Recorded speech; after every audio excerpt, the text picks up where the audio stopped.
Arizona Center for Integrative Medicine in Tucson with Dr. Andrew Wild's program. She is also board certified in integrative medicine by the American Board of Integrative and Holistic Medicine. She's also trained in medical acupuncture, Chinese scalp acupuncture, hypnotherapy, and strain, counterstrain, osteopathic manipulations, just to name a few of the modalities she uses in her clinic to treat her patients. She is currently the medical director of wellness clinics for several Silicon Valley corporations. She remains up to date on current research as an informal consultant for biotech companies and is frequently a guest speaker for local hospitals for physicians continuing medical education grand rounds. She has an integral part of integrative medical residence training program for the local area training hospital, and she incorporates the philosophies of integrative medicine into individualized health programs for her patients, ranging from those with rheumatological diseases, fatigue, chronic pain, as well as for those who are healthy wanting to optimize their health.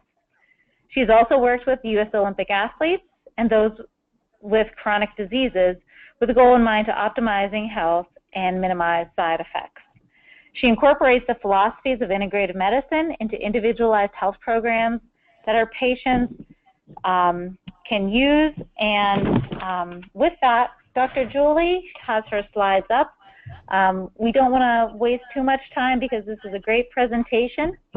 So with that, I'm going to pass this over to Dr. Julie, and she can take it from here. If anyone has questions, please wait till the end of the presentation, and we can take all questions at the end or submit your questions through the panel on the right-hand side of your screen.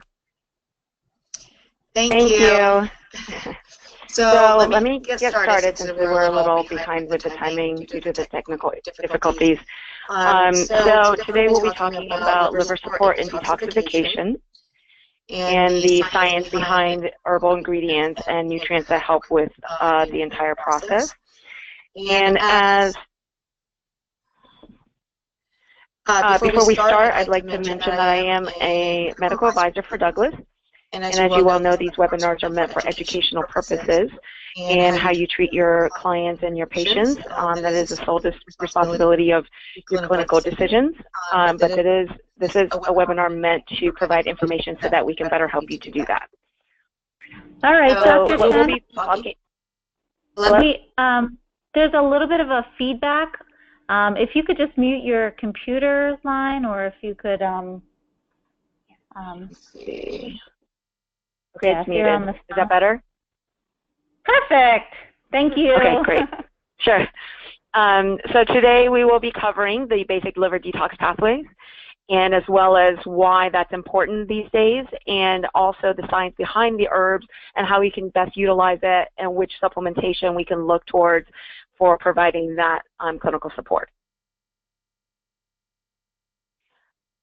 So a lot of our body is created in a way where we can protect ourselves from our environment. Our skin is used to protect our body against from the outside environments and toxins. Sorry about that.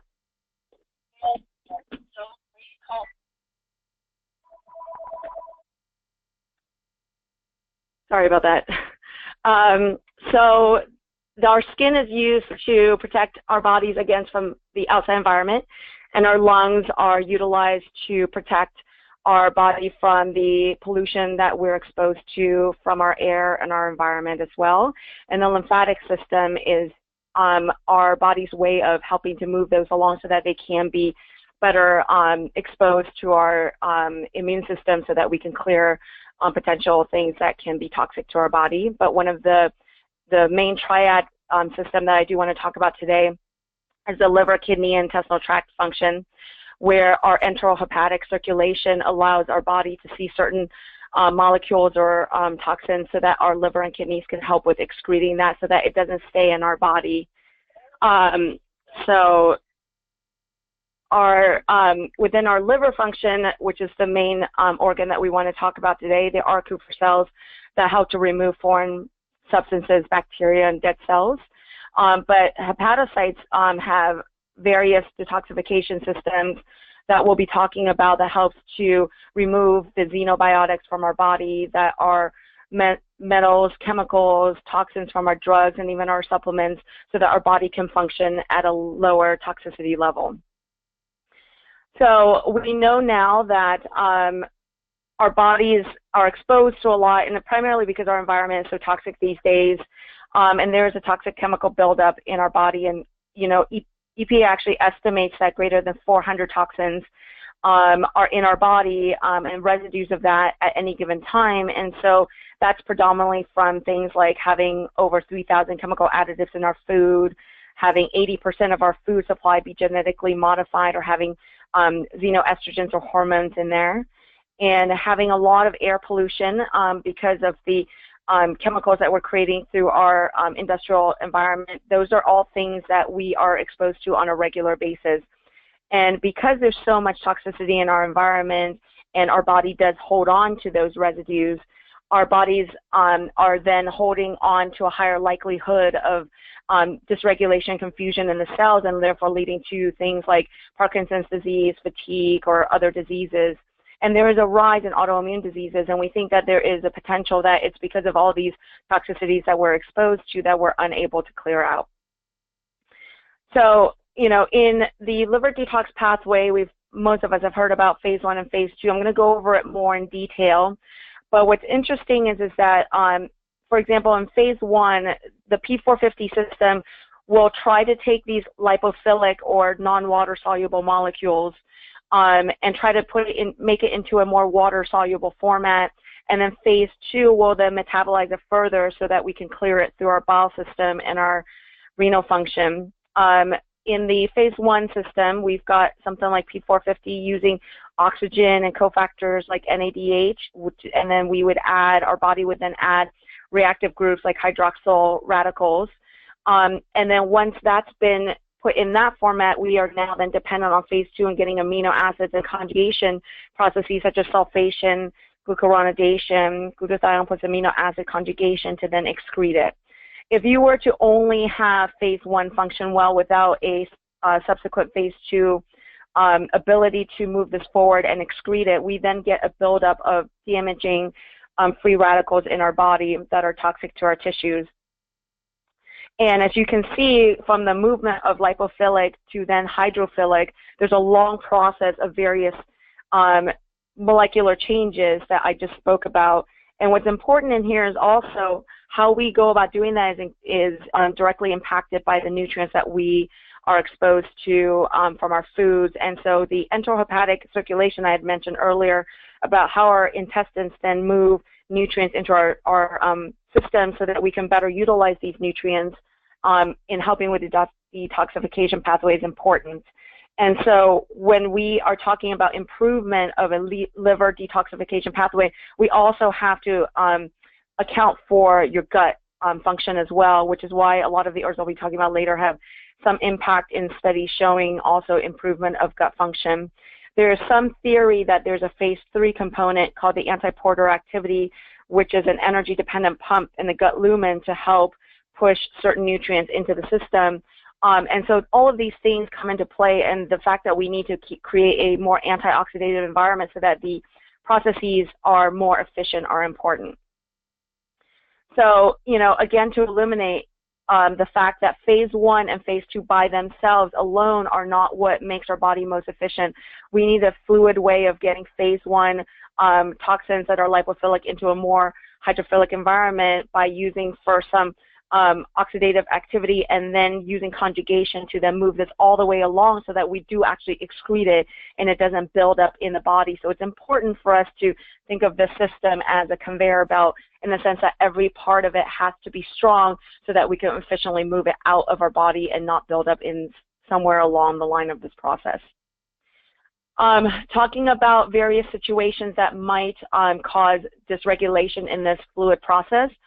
There are various situations where you might cause the phase 1 activity to increase, in which case if the phase 2 are not in a position to be able to move that product along, the middle product along, you then get these reactive oxidative free radicals that cause tissue damage. So in phase 1, and when you have the toxins move into water-soluble molecules, you want to make sure that you have various nutrients that help it to regulate so that it's not a high phase activity or a low phase. Low phase means that the phase 1 is actually not functioning as efficiently and it's slower, versus high phase is when you push along the system so that it's moving faster.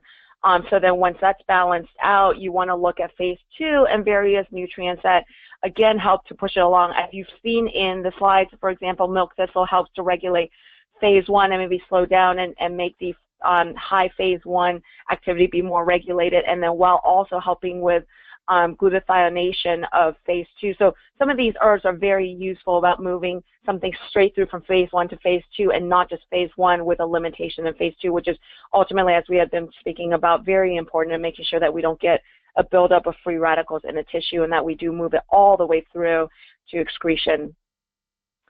And one thing that is very important for us as practitioners to really pay attention to is that, as I had mentioned, we do now live in an environment that's highly toxic to organ function, and specifically the liver, because it is such a huge organ for detoxification. And so our foods, our toxins in our foods, what kind of, I guess, toxicity we want to put in our bodies, whether it's alcohol or drugs or smoking, those things are all going to impact how our liver functions, whether we're eating fatty foods and causing, fatty liver, or alcohol too much so that it's causing liver shutdown, or we're consuming too many sugars and it causes diabetes. All of these things impact liver function negatively, and those are the things that we need to try to fix using support. So how do we then support detoxification? Well, what's interesting is that we now know there's so many factors that go into detoxification. There are things that we can control for, like our environment, whether we eat organic or not, whether we exercise and avoid toxins like smoking, too much alcohol, whether we're eating the liver and keeping our weight in the healthy range. So again, that is an impact on fatty liver. And also not going too strong into trends and fat, like ketogenic diets, where we really stress out the organ system, because starvation can do that. So those are things that we can control for. Things that we can't control for, like age or gender, genetic polymorphisms. I'll talk a little bit about that as to how it impacts it, but those things can be taken into consideration when you're looking whether someone is a patient that needs to have a stronger focus on detoxification support. So for example, genetic polymorphisms, there's a system, the CYP2D6. There are various genetic polymorphisms that make that more efficient in one person or another. There's also genetic polymorphisms that look at whether somebody's N-acetyltransferase activity is more efficient than another.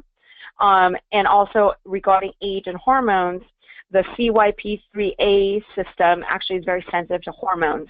So we know that women who are premenopausal, their CYP3A4 activity is actually 30 to 40% more active than men and postmenopausal women. So postmenopausal women may need more support than premenopausal. But again, all of these factors come into play. If you have a premenopausal woman who lives a very difficult lifestyle of not eating clean, drinks a lot, smokes, is overweight, has fatty liver, like that person is still going to need liver support despite being in the more active 30 to 40% activity range because of their premenopausal state. We know that a lot of these systems are regulated by things like progesterone, and even pregnancy can increase activity. So things like that are things that we can't control for, or that we need to be aware of when we're looking at our patient population as to whether we need to help them detox.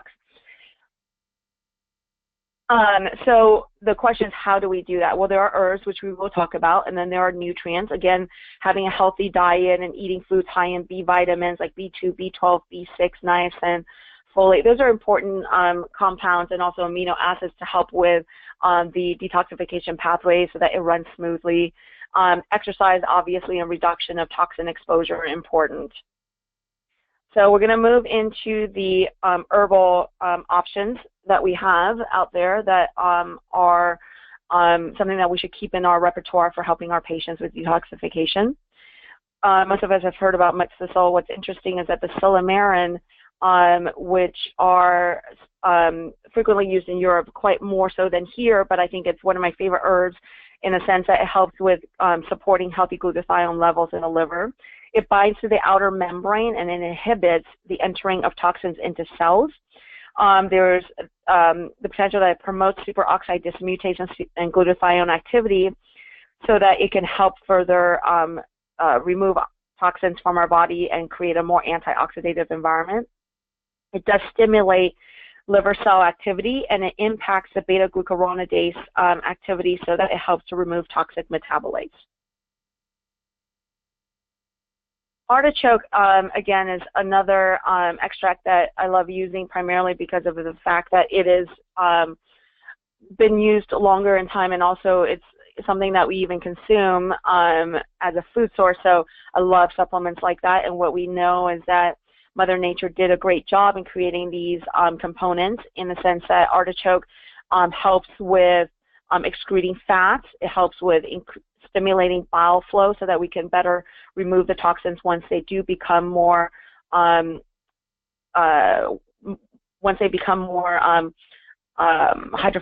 and in a state that's the body's more capable of efficiently removing from the body.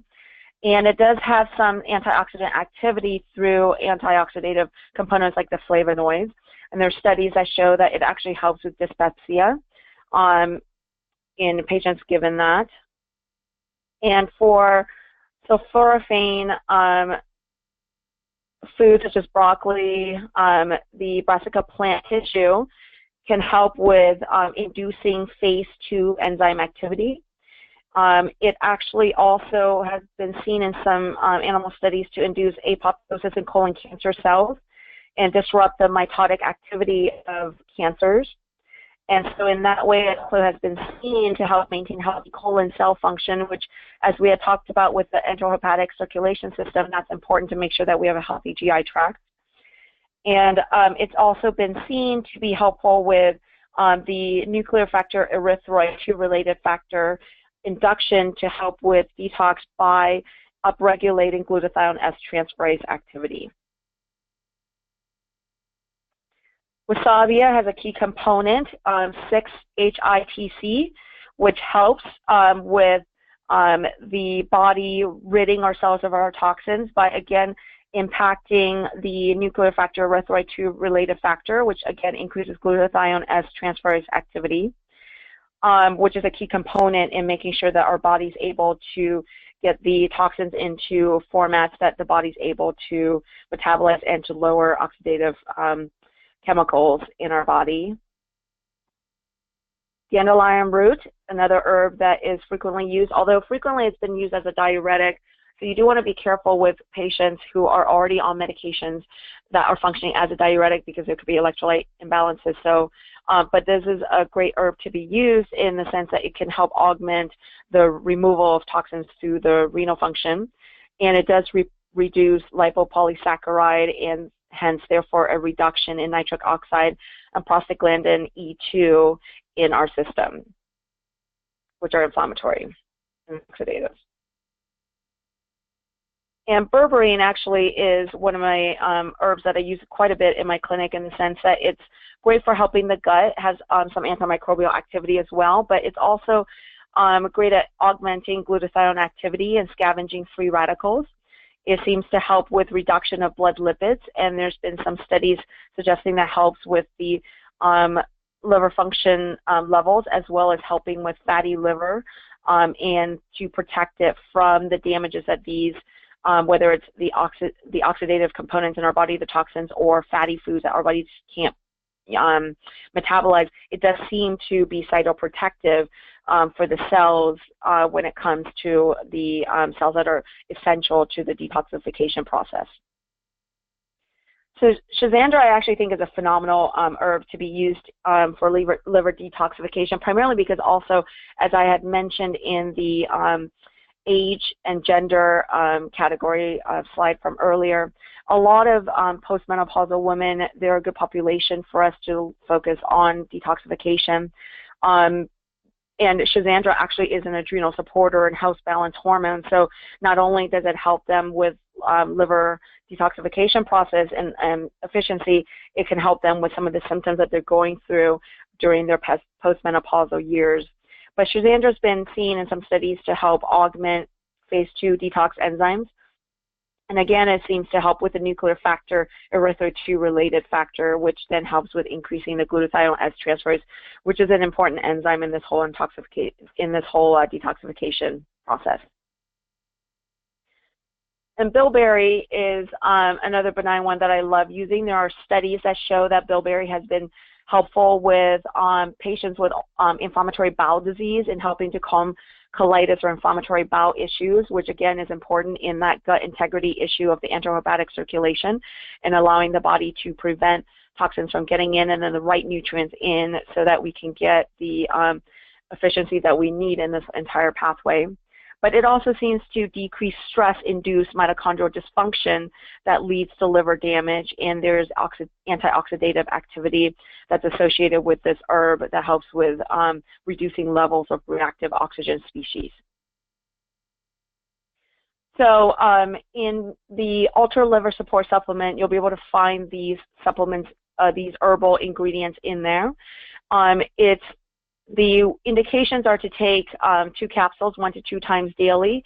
Something that I usually will like to use is actually for patients where you feel like they have exposures to toxins on a regular basis. It's important to actually, I like to use a low dosage on a regular basis so that the patient is generally on a daily basis getting some support to help them push through the entire detoxification pathway so that you don't get a hiccup in the middle of the pathway and then you get a buildup of reactive species that cause tissue damage. So some of the important things that we want to focus on, obviously this is the goal of using this is to promote healthy liver function. If you have patients with fatty liver, they're frequently exposing themselves to alcohol or toxins. If, let's say, they take a lot of medications or herbs that might cause issues, this is something that as I mentioned, I like to actually use a lower dosage, 1 or 2 a day regularly to keep the body moving along correctly in the detoxification pathway.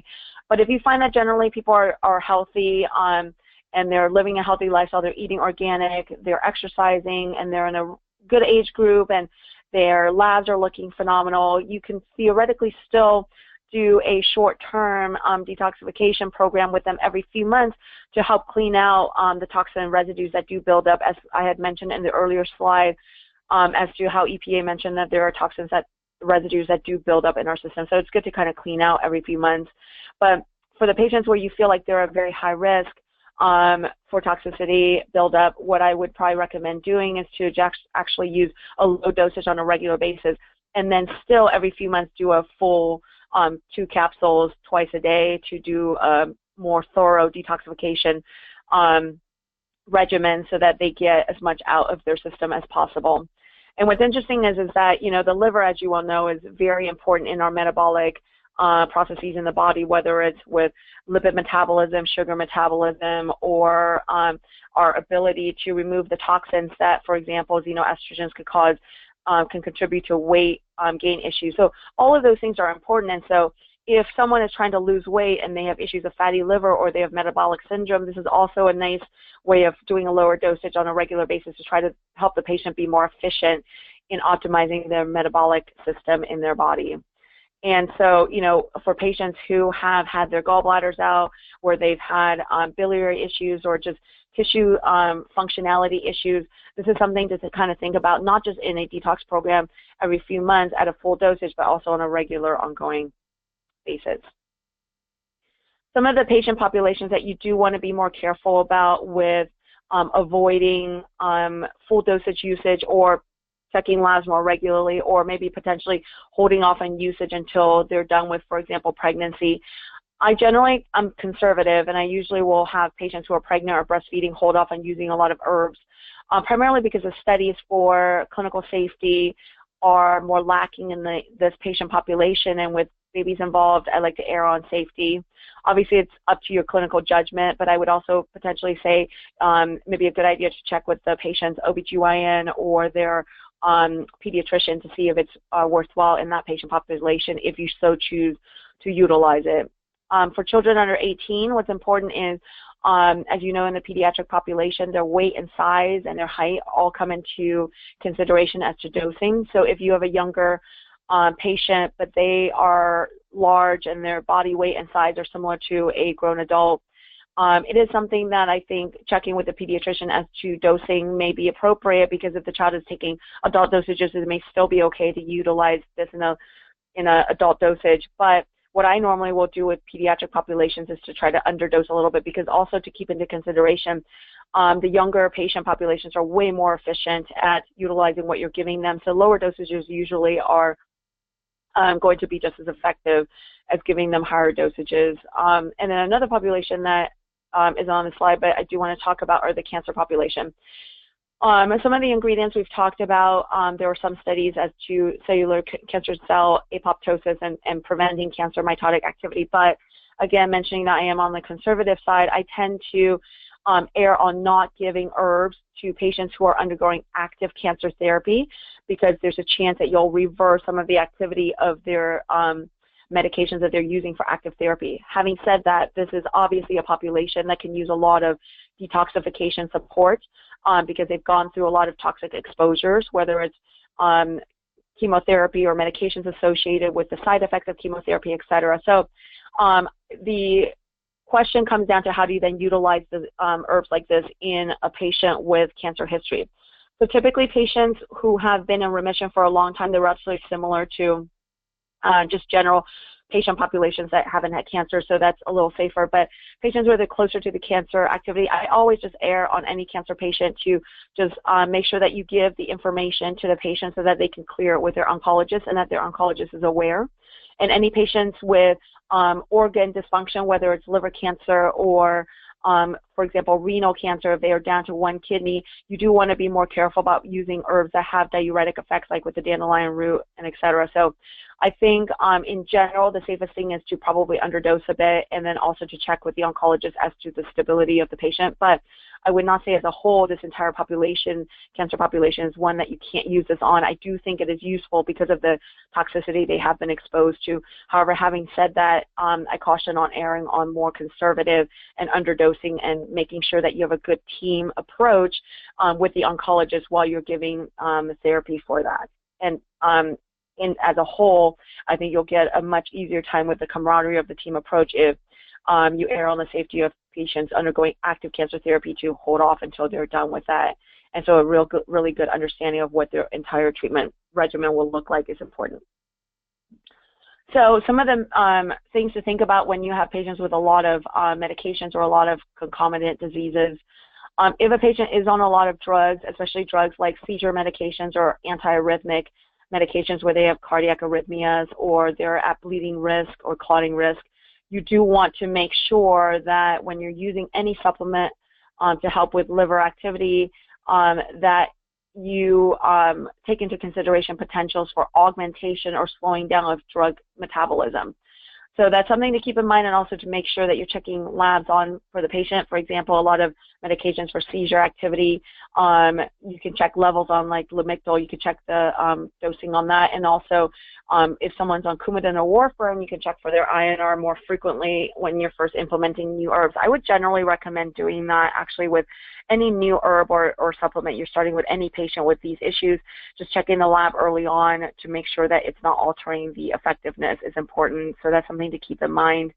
And again, I'm huge on the team approach, making sure that you have an open communication with the doctors that are managing the safety of these patients always helps with making sure that there are no miscommunications later on. Patients who are on things where they could lower blood glucose levels, you do want to be careful. Again, it's that metabolic pathway. You don't want to alter too much without knowing what it's going to do, and also keeping a closer eye. So what I normally will do with my diabetic patients is that if they are on medications that can lower their blood glucose, that when you start a new herb of any kind, including the ones that are liver supportive that help them to detox from the drugs that they have to take, is to have them check their blood sugar levels more frequently so that they can make sure that they're not dropping their sugar too low, or that the drugs aren't working anymore and their sugars are going too high.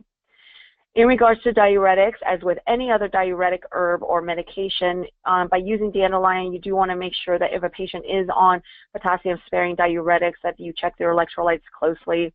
And one of the safety parameters is to make sure that you keep herbs and medications, especially if there's those seizure meds, more concerning medications like bleeding medications or hypercoagulable medications or cardiac arrhythmia medications or diuretics and insulin type associated medications, is to try to keep the herbs. My preference is about 3 to 4 hours out from the medications. I think at a minimum 2 to 3 hours is important. This way you can make sure that the metabolism isn't of the herbs plus the drugs aren't too close together.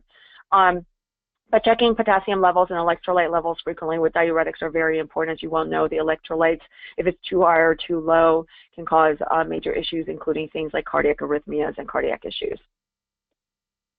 So ultra liver support can be found on its own, but it also can be found in other detox pack programs from Douglas. So that's something that you'd want to check into with your rep and figure out what works best for your clinic needs.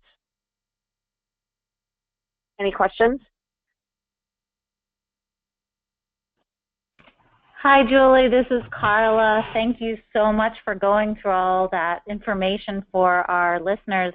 I'm looking, and their questions are more regarding if we would hand out the slides at the end of the presentation.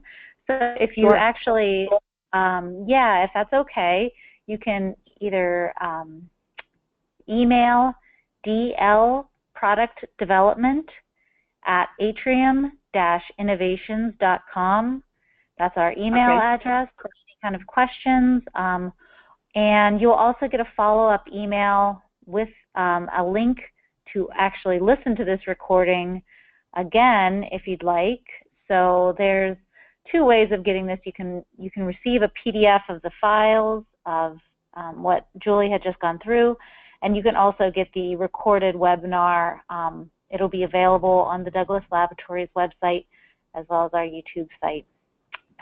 Julie, I just had a quick question to go through. You know, we have some of our, new information about the Ultra Liver Support product. People who are using it, they want to know how long they can use this product for, if there's any kind of specific length of time that you recommend. Sure. So, it really, again, like I mentioned, if you're someone where you're able to check their labs regularly and the patient is not on a lot of other medications, I usually will use them at a low dosage of 1 or 2 on a daily basis for quite a while. And long-term studies, unfortunately, they're not always available for, human studies for 2, 3, 5 years. But what I usually will tell patients is to take into consideration some of the ingredients. Let me get to the page of the... So, for example, if you look at the slide on the ingredients on the Ultra Liver Support, so because there is a diuretic in there, but it's low enough dosage if you're doing it at 1 capsule a day, it shouldn't have a huge impact, but you do want to make sure that you're checking their renal function, making sure that they don't have low blood pressure issues, making sure their electrolytes are fine. A lot of the other supplements, even on their own and now together, I actually will use regularly, primarily because the populations that I typically see are relatively sick and they have a lot of medications on board. And as long as you establish their dosing at, for example, if you give them 1 or 2 a day and you're doing labs regularly and they're stable on that and their medication seems stable on that, there's no reason to expect that it's going to be a lot worse later on. But you do want to check your labs regularly. So for me, I usually will use things like milk thistle and a combo like this on a regular basis for the types of patients that I see. But I also think that in the long run, it's ideal potentially to do it for get to goal of your health goals and then take a break and then restart again. And then if a patient is healthy, let's say you had a goal of someone coming in with rheumatoid arthritis and you got them to goal and they're doing really well, then I would take a break from this and only use it as a twice-a-year detoxification program more intensively, and then let their body kind of settle out and use lifestyle options, eating clean, making sure they're exercising and they're resting and things like that, so that the patient is using natural forms of food to stay healthy and then using this as a supplemental support a couple of times a year to help clean out the toxin residues. But I'll use this regularly in the beginning. Okay, that's really good guidance. Thank you. Another question came in, and I don't know how many patients you've seen or who have asked about this, but anyone who's gone through a chemotherapy treatment, if you have any kind of experience with that, or if they do actually detox with these types of formulas, someone is asking about that. Yeah, so I actually do have a lot of cancer patients. Again, I usually err on conservative. So anybody who's relatively close to recent therapy, so within the last year, and especially breast cancer patients, if they're still on medications, I don't really touch herbs like this. Unfortunately, if someone has, for example, hormone-based cancers, Schizandra is not, we're not sure about the safety of that for hormone-based cancer, so I would not actually use ultra liver support in someone where we're actively worried about their hormone status. What I would do, though, is a lot of these cancer patients, once they're years out, whether they're at their remission rate and they're off their drugs, so I have a lot of cancer patients who are 6, 7, 10 years out from their cancer, and they're just trying to eat healthy, and they're trying to make sure that they're detoxifying their body. I will use this on a low level with the clearance of their oncologist. But if they're, let's say they just had chemotherapy a month ago or like radiation therapy a month ago, I would not start with this at that point. I would let the patient first, in the clinical studies, it's very clear about utilizing food as the form of support for cancer patients who are just recently exposed to cancer therapy. And so what I would do is have them eat foods that are high in the nutrients we've talked about, making sure you have a good balance of amino acids, vitamin levels, and then once they're farther out, maybe about a year or so out, this is a supplement that's phenomenal for patients who have been exposed in the past, but that they've been in remission. And a lot of that also, just one other quick caveat, it's important to find out how often they're getting monitored and what those outcomes are looking like and what their oncologist's thought process is in the long run as far as where they're going with this patient. Because if it's looking like they're very hesitant and think metastatic recurrence is high, that's something that you do want to keep in mind before you start any herb of any kind. That's great advice, Julie. Yeah, food first, and looking towards the things that you can do every day to actually enhance the clearance of certain toxins in the body just through healthy eating, exercise, and reducing your environmental exposure to certain toxins.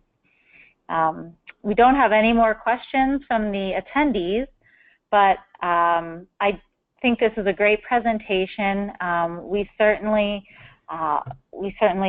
enjoy getting all this education from you because you have such a breadth of knowledge and such experience with it. So thank you. I know everyone on the call is probably eagerly awaiting their email tomorrow or their PDF slides to review all this information and use this in their own practices and in their own lives. So with that, please, follow up. Look for that email that's going to be sent to you tomorrow around 3 p.m. Eastern Standard Time or 12 noon PST. It comes out about 24 hours after. And that will give you directions.